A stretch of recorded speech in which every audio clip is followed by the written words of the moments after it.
आषाढी यात्रेनिमित्त श्री विठ्ठल रुक्मिणी मातेचे 24 तास दर्शन सुरू.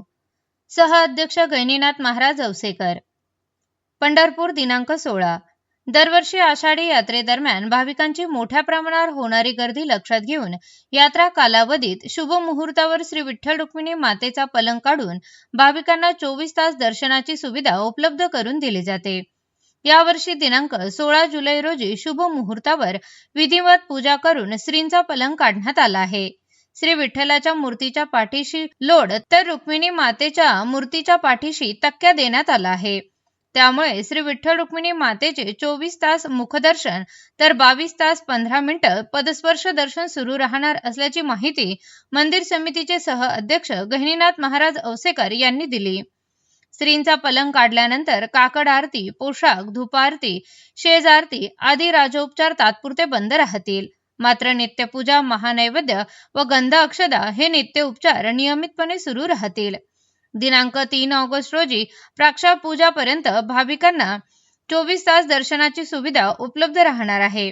यावेळी श्रींचा पलंग काढण्याचा धार्मिक विधी संपन्न झाला. या प्रसंगी मंदिर समितीचे सह अध्यक्ष गहिनीनाथ महाराज औसेकर, सदस्य शकुंतला नडगिरे, संभाजी शिंदे, ॲडव्होकेट माधवी निगडे, हबप प्रकाश जवंजाळ, हबप शिवाजीराव मोरे, प्रणिता भालके, अनिल अत्रे, कार्यकारी अधिकारी राजेंद्र शेळके, व्यवस्थापक प्रवीण कुमार घम, लेखाधिकारी मुकेश अनेचा, विभाग प्रमुख भीमाशंकर सारवाडकर तसेच पौरोहित्य करणारे कर्मचारी उपस्थित होते.